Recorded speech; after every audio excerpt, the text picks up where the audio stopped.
Good morning. I'm feeling a bit out of date, really, because unfortunately this is a PowerPoint slide, and apparently agriculture died in 1929. But I'll try and convince you that it's alive and kicking, and that we can add value to it. I have to start with saying the project we're going to discuss this morning has been a collaborative effort between ourselves at Landmark. The agronomic expertise has been provided by the National Institute of Agricultural Botany up in Cambridge, and the development aspect of the project has been undertaken by a really good company based over in Alphington called Rock Media. So what is agronomy and why does it matter? Agronomy is the science of soil management and crop production. We've been pretty good at it over the last 60 years. That's a graph of potato yields in Western Europe since 1960.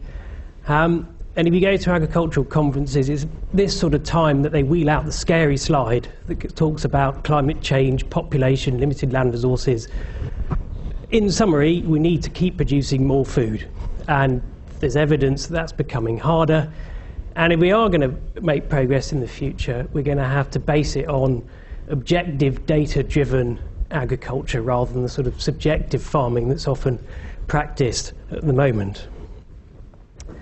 We're going to be talking about potatoes this morning. Very basic summary of about 45 years worth of agronomic research in about 5 minutes. Potato crops are quite intensive to grow, and they have the annoying habit of the bit you're interested in is under the ground. So we have to use tools like modelling to try and gain insight into the status of the crop as it develops during the season. And this bit, the total dry matter yield, or the carbohydrate that the plant can produce, is dependent on the instant radiation that it receives and how much of that can be absorbed. And that's determined by the ground cover, which we'll talk quite a lot more about in a minute. And then that's partitioned into either the tuber or the potato, which is the bit that we want, or the haulm, which is the leaves and the stem. And then various other variables are used to determine how much of that yield is marketable. Also within potatoes, not only is the yield, but also the quality of the crop and also certain disease risks are very sensitive to the amount of water, the water conditions in the soil during the year. So irrigation is a really central component to potato crop agronomy. And on a practical level, irrigation is really expensive. So if you can get good control on how much water is required in the crop, you can materially improve the quality of the crop.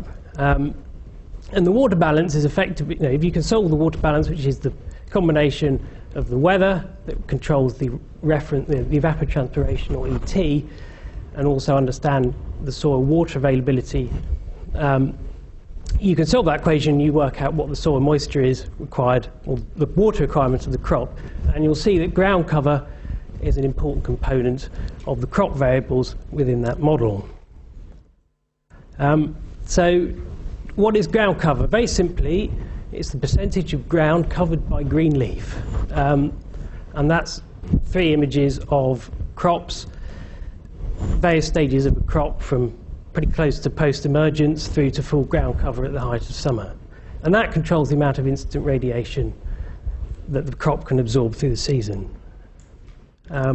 So summarising the last 3 slides, the water requirement, the cumulative water requirement of the crop, the blue line, the insulation it can absorb, the black line, and the yield it can develop, the red line, is materially controlled by the ground cover through the season, which is the green line. So the first part of the season it's growing from post-emergence through to full ground cover, and then it senesces or diebacks at the end of the season.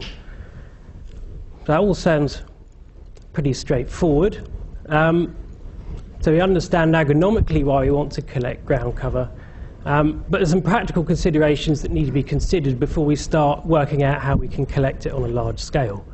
To be able to do irrigation and yield modelling, we have to be able to collect ground cover at least weekly, and it will drive decisions that are made in near real time.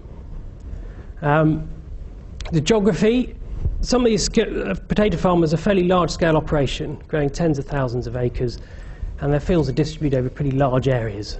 They're pretty lean operations. There's not many people working in agriculture, And so it's not just a question of how you collect the data, but can you distribute it to the people who need it when they need it in a format that they can consume. As an example, we worked last year with an organisation called RDO Farms, who farm in Minnesota. This is a distribution of their fields for 2 of their farms last year. So even on 2 farms, you're looking at fields which are up to 100 miles apart. And I then said to you that actually RDO, they farm 8 farms across Minnesota and North Dakota over about 600 miles. They grow 60,000 acres, and their entire agronomy operation is 9 people trying to manage that acreage. It's pretty substantial, so collecting the data isn't necessarily that straightforward. So how do we actually measure ground cover? Traditionally, you do it manually. That's actually me about 15 years ago collecting ground cover. You take a grid, has 100 squares in it, and every one that's got more than 50% leaf in it, you count as ground cover. Not great. You can see the problems. It's pretty slow.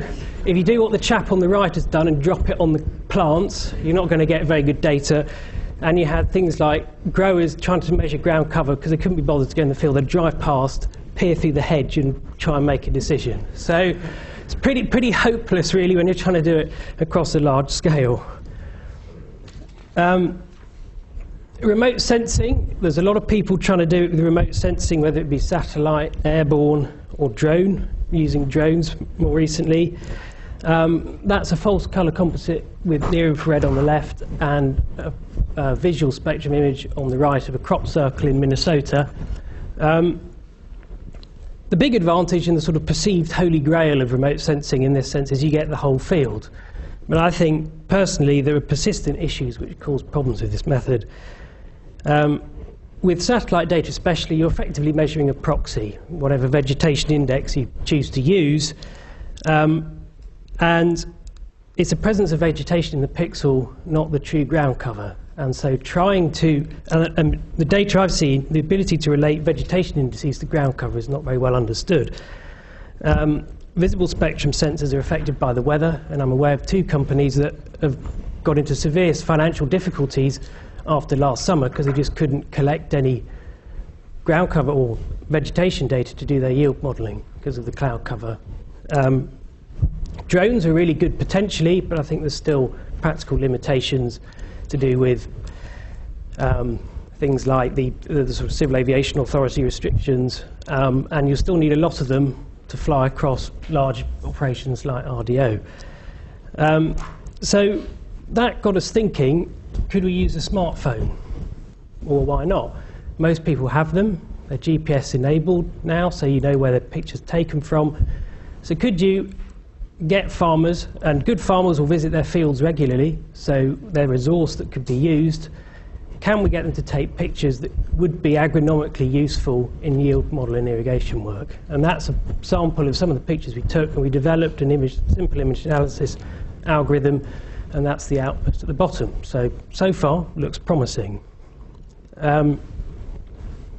We then ran a comparison between somebody we trusted could use a ground cover grid properly and also took it from an iPhone. And that's a full season's worth of data. Again, that's pretty encouraging. We actually ran the pilot across about 40 users in the US and the UK, and that's a summary of their ground cover grid on the x-axis and what they recorded using the phone on the y-axis. And that's pretty remarkable to me. It's doing what I would expect it to do in the sense that the iPhone slightly overestimates the ground cover compared to the grid, but if you think back to the method, if you're only counting squares which have got over 50% leaf, you're ignoring all the ones that only have a fraction of leaf cover. So I think that trend is pretty remarkable. So we were able to use it. The guys at NIAB put it through their yield models, and we got some pretty promising results, and we had enough interest within the industry to try and make a full production system that we could actually use, and we called it Canopy Check. The key functionality that we had to consider is that we had to make the app fast and easy to use. People weren't going to be in the field for very long. It had to be able to capture images which were reliable and accurate for use in agronomic decision making. And we also wanted to be able to make it able to collect field and crop information so that the farmers would know, they don't really know that much about lat longs, but they know it's big field at the end of the road. But we wanted to have the lat longs so we were able to locate the images for QA purposes and control of the data.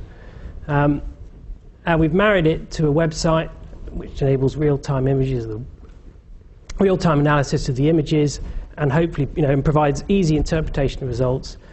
There are certain issues which we'll come on to discuss about data security and access, and also make sure that it was linked to the NIAB so that they could undertake their work.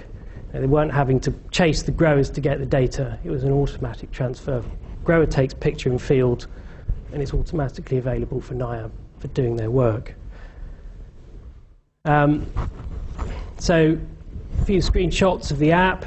It's locationally aware, so it can tell you which field it's closest to, so you don't have to manually put the field name in every time.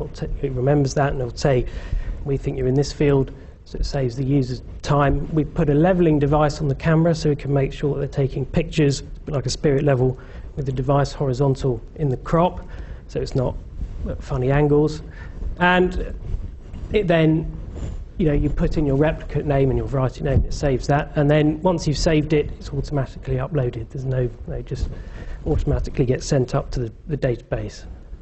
The way that they operate in the UK is that they contract grower groups to grow the crops for them, and they then have an agronomic team that assists the growers in their crop management.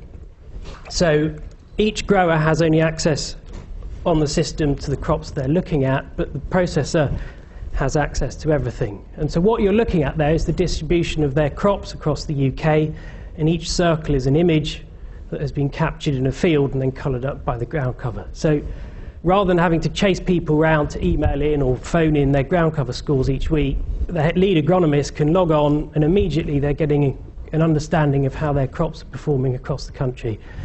And I think that's a material step forward. They've never been able to do that before. You can then drill down through each field, each grower group into the field, and you can actually start to analyse each record individually. And we plot up the development of the ground cover through the season automatically as the images come in. That data set is available to NIAB. They can do their reports, and then they upload their analysis back into the system. So again, it's automatically available to the growers when they want to assess how a field is performing in terms of yield or the irrigation. So hopefully making it a more easy system for them to manage and have a better understanding of their crops and for making the decisions that need making during the season. Quite a few design challenges in terms of building the system. Squashing the different user requirements into a single data model was actually quite hard work, because you had a field assistant who might only be looking after four or five crops, but you've got an agronomist who's looking after 120 crops. And so making the system usable for those individuals required quite a lot of thought. And we ended up building a sort of a node and branch hierarchical structure which enabled us to control who has access to what data. There was an issue with architectural convenience versus usability. Easy thing would be to build a fully relational data model, but that materially restricts the usability in the field, because if a farmer hasn't downloaded the field list onto the app, drives 50 miles and can't use the app, it's pretty hopeless.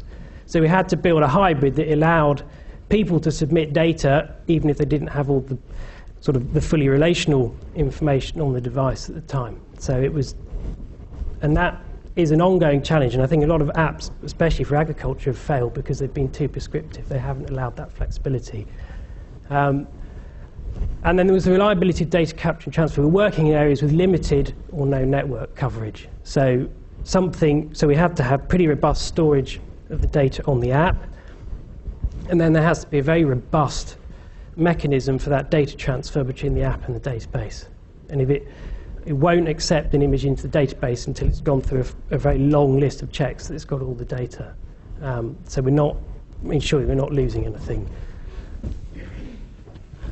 So just to summarise, hopefully I'll be able to demonstrate that ground cover is pretty crucial to good agronomic management in potato crops.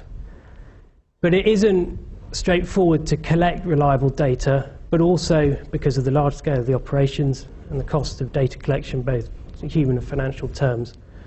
But it's not just collecting it, it's being able to distribute it, because you're in a situation where decision makers are often very remote from the field and they need to make real-time results. So even if you collect, fantastic way of collecting data, if they can't consume it, then it's not a fit-for-purpose system.